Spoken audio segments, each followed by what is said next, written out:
Hey y'all, you're watching Portie's Garage. Today I'm doing a big massive brake overhaul on my 83 Foxbody. Got a lot of new parts going in. We got new rotors and wheel hub assemblies, brand new calipers, new pads obviously.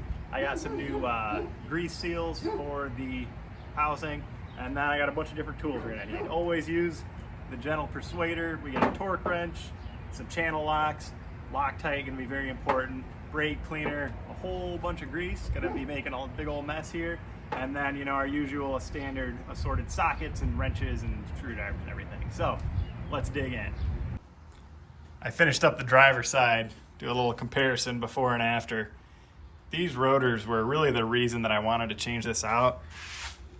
They just look like they came out of the bottom of a lake, and so much pitting here.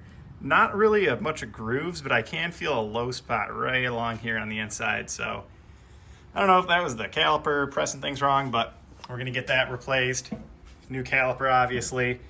Again, this thing's just, seen its time. And brake pads, I wasn't really intending to do brake pads, but I figured since I'm in here, might as well. Ended up being a good thing because we were getting a little bit low and slightly uneven wear here. It looks like the back pad is a little bit thicker than the front one. So this should really help the performance and braking of this old Fox. I'm gonna go ahead and start by loosening the brake line here, going into the caliper. Since I'm replacing the caliper, I'm gonna need that off anyways. If you're rocking the OG caliper, don't even worry about this, just gonna cause you a headache. So, there we go. Now it's nice and loose, we can start removing the actual caliper. I've never seen a caliper like this, kind of weird. It's actually a T45 Torx right here in the front. There's gonna be two of them, so yeah, just like I thought. A little bit too difficult, so let's get the breaker bar out here. The cheater bar, if that's what you want to call it.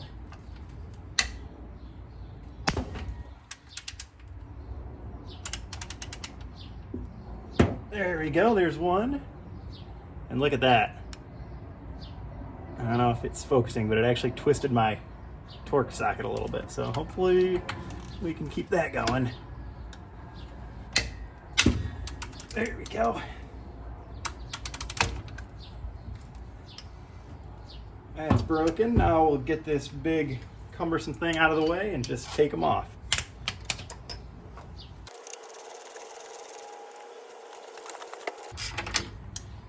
One other thing before you fully get this off, it's always a good idea to spread out your caliper a little bit.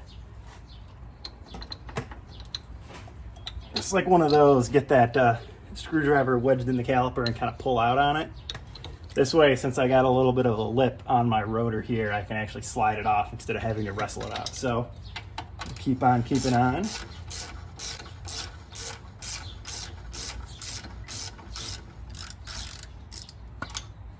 There's one out. These are called slide pins.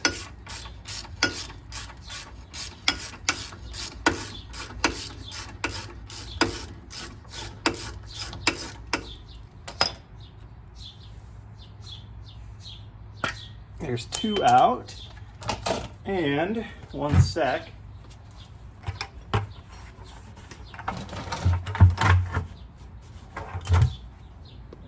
Nice little bucket right there. So once I wrestle this thing out of here, there we go. Give our caliper something to rest on here.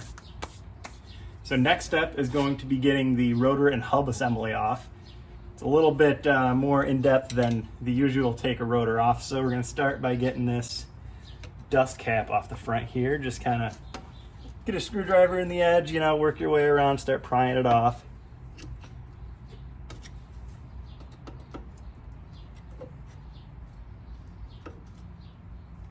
Almost there.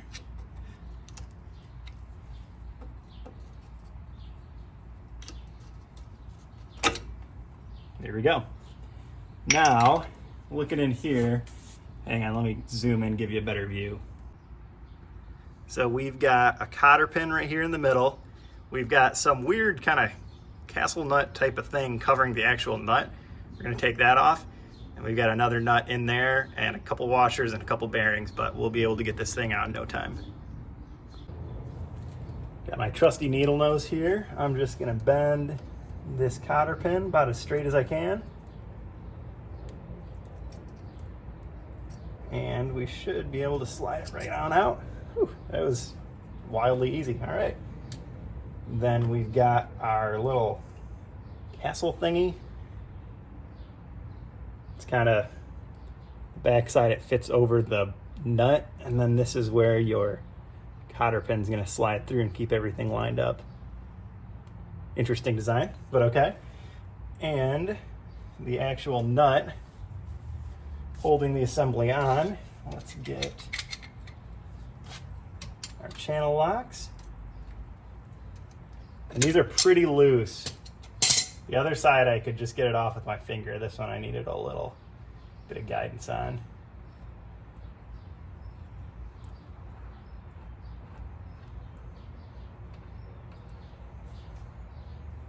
Almost, come on, buddy.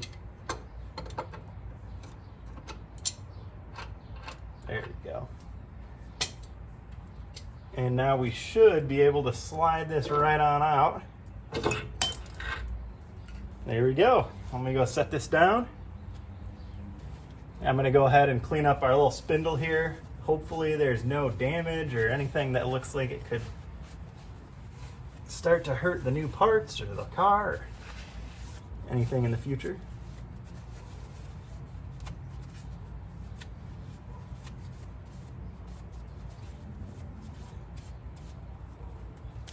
Bring you in and give you a closer look.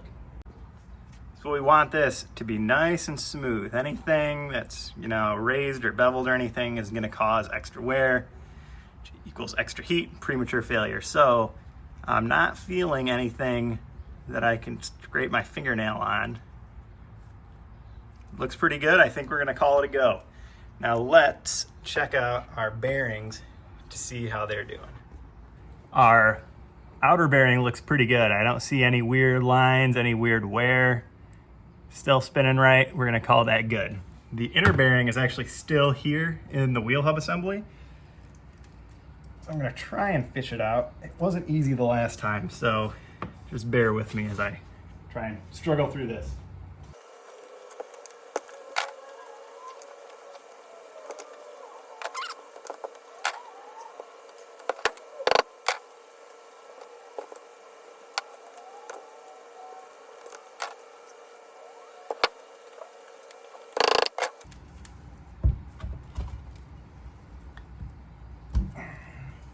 Got her. Let's clean this up.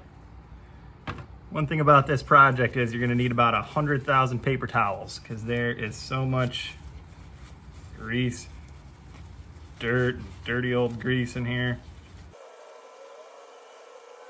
So again, I'm really not seeing anything. These look pretty new, honestly.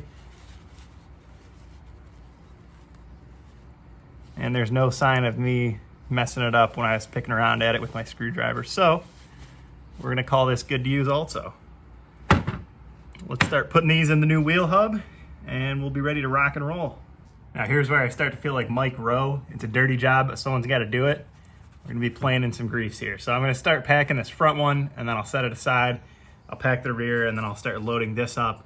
I'm gonna go over, throw some grease on the spindle, and then I should be all done with having to grease stuff unless there's something I'm forgetting. So I'm just gonna take a little glob of it here, throw it in my palm, and then starting from the back side where the bearings open a little bit, I'm just gonna start kind of working some grease into it here.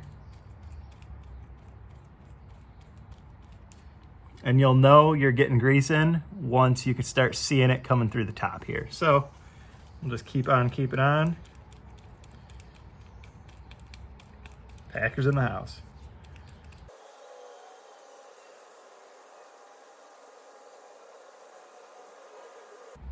All right, we're coming through just about the whole way. Now I'm gonna take some and just give her a nice little coating here. It's not like a little extra grease ever hurt anyone.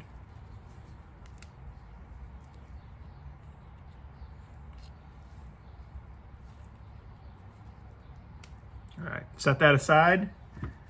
Gonna do the same thing with the rear bearing.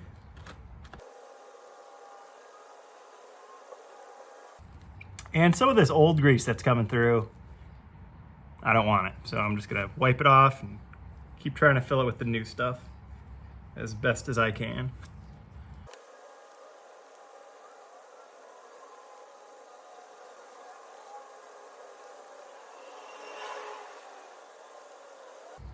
All right, that's just about the whole bushing here. Make sure we're all coated up. Set that aside. And now what I'm gonna do is get some grease into this actual hub assembly. There's a little bit of a pocket in there that I wanna make sure we're lubing up. All right, now I'm gonna go over and get the spindle. I'll be right back. Prematurely took my gloves off. Don't know why I did that.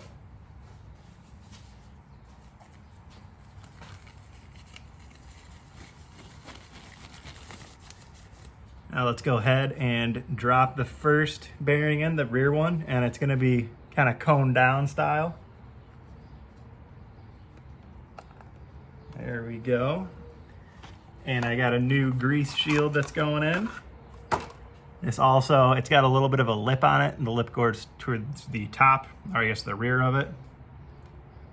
Just gonna kind of get that set in there. Wipe my hands off. And with a few taps of the hammer here, we should be able to get this to sit in here.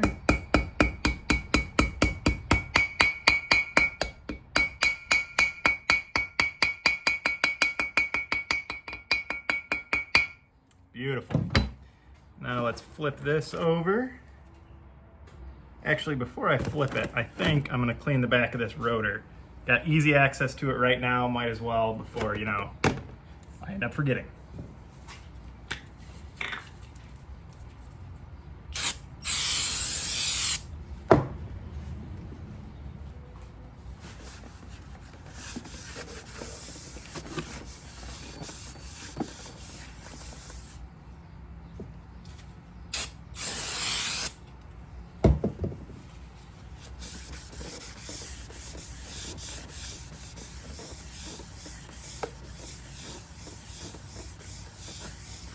Beautiful. Now we'll flip it over.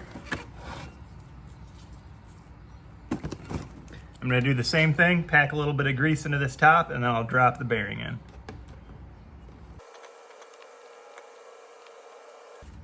And same thing, this is going to go, you know, smaller side goes down. All right, rock and roll. Let's get this baby on the car. Now I'm gonna try to slide this on without knocking my front bearing out. We'll see how that goes. Might just put my fingers right here, give her a little support. All right, first step, now we're gonna insert our little washer here. And one thing to note, this washer does have a little bit of a tab for a cutout. On my car, it's towards the front. Slide that on. Then we'll get our nut going.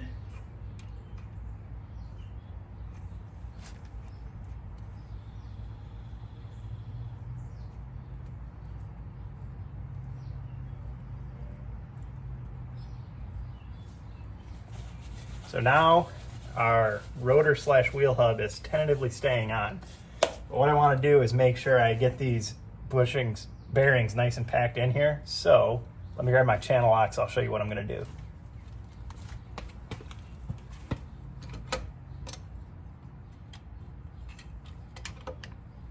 So I'm going to hold on to my nut, and I'm going to start doing this, wiggling and wobbling it. I'm also going to spin the wheel. And what this is doing is it's getting everything to sit nice and pretty in there.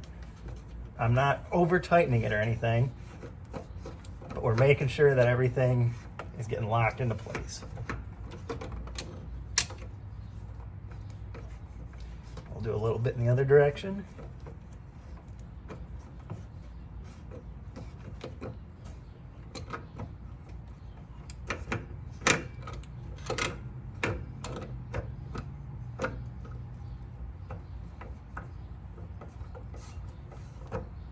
All should be good enough. So now for final assembly, I'm gonna take this, I'm gonna get it pretty finger tight, and then just ever so slightly turn it on a little bit. We don't wanna, crush everything in there. That'll make too much heat, cause problems down the road. Now our castle thing, still don't totally know what it's called. Let's put it on. And it looks like I line it up. Sometimes these little tabs don't get quite set right. You might have to try a few times, but I was lucky here. Now we'll put the cotter pin back in. I should be using a new one, but what are you gonna do?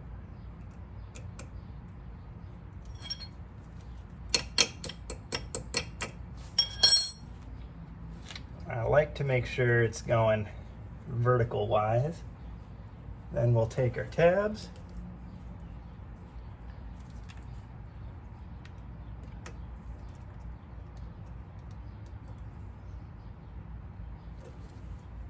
Bend them on down.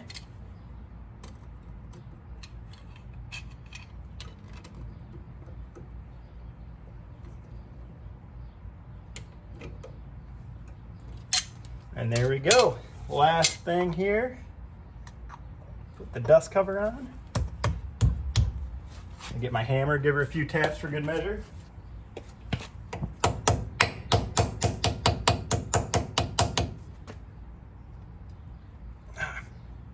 Still a little loose, so I'm gonna kind of oval it out ever so slightly.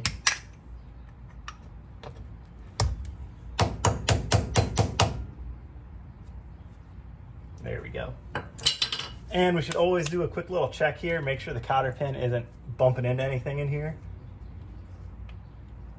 It's pretty crushed in, but I don't hear any clinks or clanks, so I think we're in good shape here. Now I'm going to clean the front of this rotor here. We'll get the old caliper off, put the new caliper on, throw some pads in, bleed it up, and we'll be ready to stop on a dime.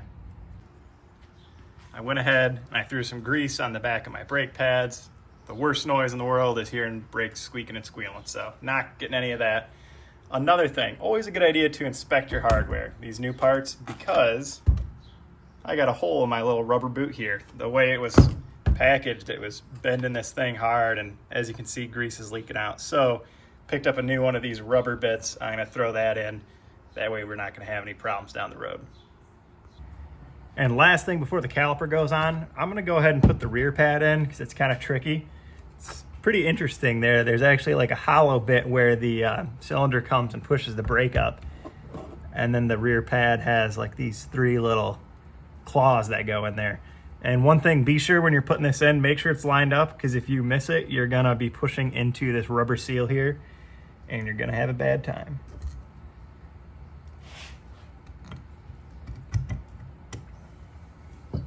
So looks like we're all sitting there pretty good.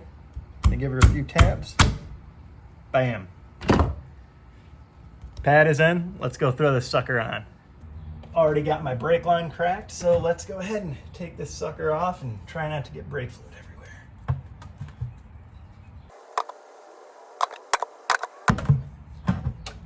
There we go.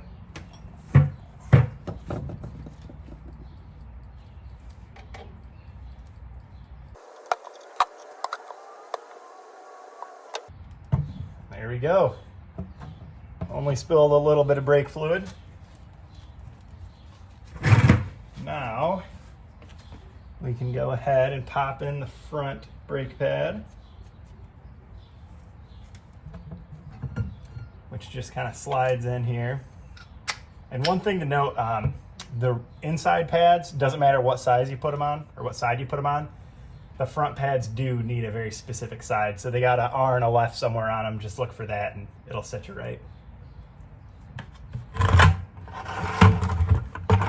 And since it's a new caliper, I don't have to push the cylinders back in or anything, so we should be able to just slide on. There we go. Let me grab my pins. And we're gonna wanna put a little bit of grease on these pins. Just make sure everything's not, sticking or rubbing too hard or anything. Putting it on the part of the pin that goes into the little rubber sock thing. And then I'm going to go ahead and put a little bit just on the top. I don't know if this top stuff is needed, but you know, I'd rather be caught with it than without it.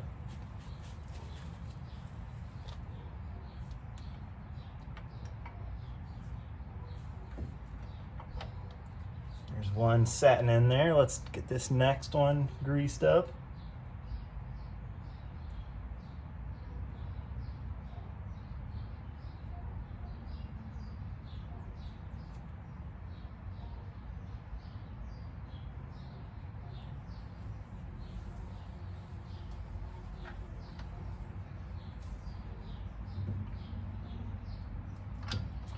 There we go. All right, let me clean up a little bit and we'll start tightening this thing down. And before we get everything torqued down, we want to put a little bit of Loctite on these threads here. You're supposed to use blue, but I don't have blue, so we're just going to use a tiny little bit of red and call it good. For whatever reason, the new slide pins on this caliper I got are not Torx. They are 5/16 Allen, so whatever. Should do the same thing anyways. We're just gonna get these snugged on here.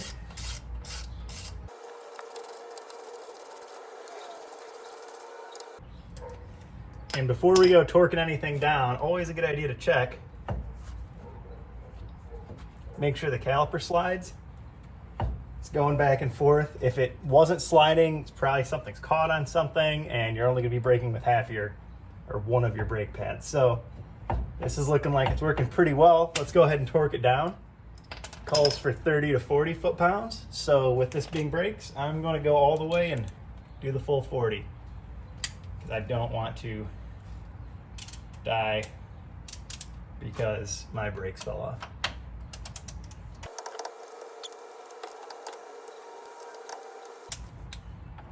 I will say I like the Torx better. There we go.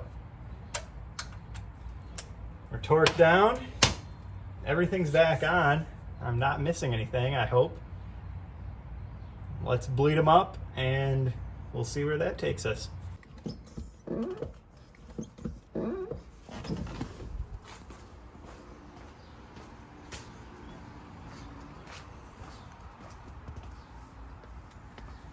The solo gravity bleeder technique always does the trick. So we got all the bubbles rising to the top, but down here where the liquid's coming out, straight liquid. We're not gonna suck back any air. We'll be able to bleed these babies good. I think I'm just about good on this passenger side. Let's finish this up and move on to the driver. After I finished bleeding, I pumped the brake a couple times to get this caliper to really squeeze together. And I may have been too late on the video, but I still had some bubbles coming up. So we're gonna do another round of bleeding and see what happens. Just got back from my test drive and wow, hands down, this is the single best upgrade I've done on this car. It's all stock parts too, not even really an upgrade, but man, I thought this thing had bad brakes just because it was a 40-year-old car. Not even close. Those old calipers and rotors and pads must have been toast because this thing, I swear, 2 to 3 times better braking. Even just driving around, I actually feel safe in my car now, which is a good thing to have. That's all I got for today. I hope you enjoyed watching, and you know, if you want to see more content like this, like and subscribe. And thanks again. Peace.